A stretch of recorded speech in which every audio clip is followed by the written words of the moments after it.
Ya. Bismillahirrahmanirrahim. Alhamdulillah. Di sini akan saya sedikit cerita 3 hal yang dapat memperparah hypnic jerk kita. Ya, ini sharing-sharing aja berdasarkan apa yang saya alami selama ini.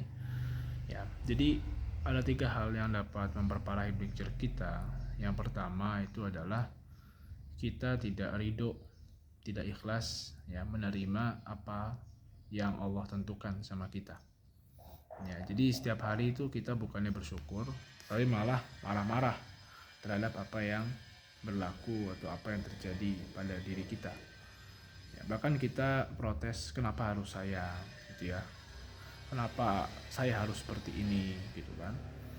Kenapa saya harus menderita seperti ini sementara yang lain tidak? Nah, ini yang bisa menyebabkan hypnic jerk itu bukannya hilang, tapi akan semakin parah, gitu kan?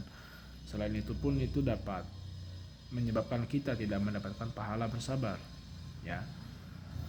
Lain halnya ketika kita memang ridho, kita menerima, gitu kan. Nah, insya Allah itu akan bisa mempercepat kesembuhan hypnic jerk kita.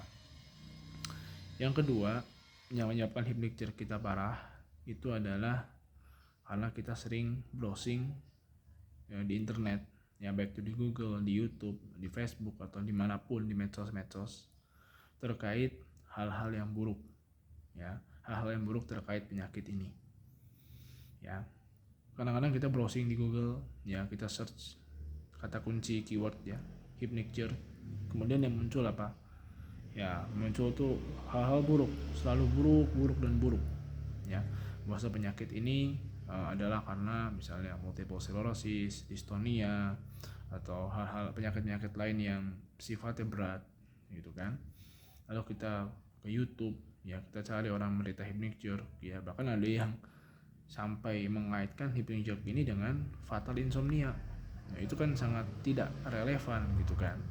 Ya memang ada oknum yang seperti itu, ya bisa di-search aja, gitu kan, katanya sudah tidak tidur selama setahun ya karena hypnic jerk terus. Ya padahal kalau saya cek lagi di videonya, ya dia tidur, cuman ya mungkin masih terganggu, gitu kan. Ya saya nggak sebut lah, ada oknum itu ya. Dan gabung-gabung dengan grup-grup Facebook yang atau grup apapun itu yang nggak mendukung kesembuhan, gitu ya, sebaiknya kita out aja, kita keluar aja dari situ, ya.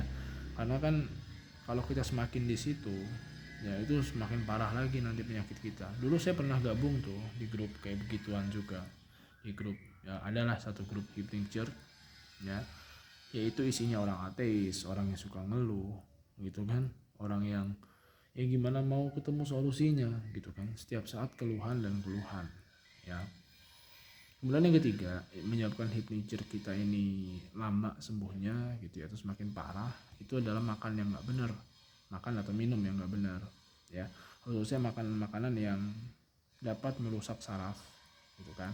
Contohnya apa? Yang paling sering itu adalah gula, karbohidrat. Nah ini, ya karbohidrat itu kan memang biangnya dari kerusakan saraf kita, ya. Bisa di search saja paper-paper tentang itu, ya kan. Kalau kebanyakan gula nanti ujung-ujungnya sakit saraf, gitu kan. Ya kalau kita baca kan banyak penderita diabetes tuh yang akhirnya harus sakit stroke, gitu kan. Ya itu kan karena sakit saraf juga, ya. Ya makanya gula-gula ini atau karbo ini dikurangin, gitu kan, sebisa mungkin. Ya nggak usah zero karbo, ya maksudnya dikurangi aja. Yang tadi mungkin makan nasi masih 1 bakul, dikurangin tuh jadi misalnya 1 piring, gitu ya. Atau misalnya tadi teh manis, ya jangan pakai gula tehnya, gitu kan, teh tawar aja, ya. Atau yang tadi masih makan misalnya jajan-jajan es krim, es cendol, apa yang manis-manis, ya kurangin aja intensitasnya, gitu kan. Misal belum bisa meninggalkan gula, ya misalnya tadi masih seminggu setiap hari, ya dikurangin selang-seling, ya seminggu 3 kali, nanti seminggu 2 kali, seminggu sekali, gitu kan. Ya selain gula ada lagi sih gula, selain gula ada contohnya misalnya kafein, ya kafein. Sebenarnya kafein boleh sih, boleh, cuman di pagi hari aja, jangan di sore hari, ya apalagi dekat-dekat tidur malam, itu nanti malah hypnic jerknya kambuh, ya di pagi hari aja kafein, ya. Kalau mau ngopi ya pagi, gitu kan, ngeteh pagi, gitu, coklat juga pagi, ya kalau bisa jangan pakai gula itu, ya. Artinya jangan makan yang sembarangan lah. Nah biar nggak banyak makan, ya puasa aja, ya. Puasa sunnah boleh gitu kan, Senin Kamis atau Ayyamul Bid ya, seminggu 3 kali, sebulan 3 kali. Atau puasa Daud ya silakan, atau mau puasa lain yang bukan ibadah, contoh puasa intermittent fasting gitu kan, 16 jam puasa, 8 jam jendela makan, atau puasa apapun itu oke lah ya, karena kan fungsinya tadi ya. Oke, itu 3 hal aja sih yang bisa menyebabkan hipnik jeruk parah ya.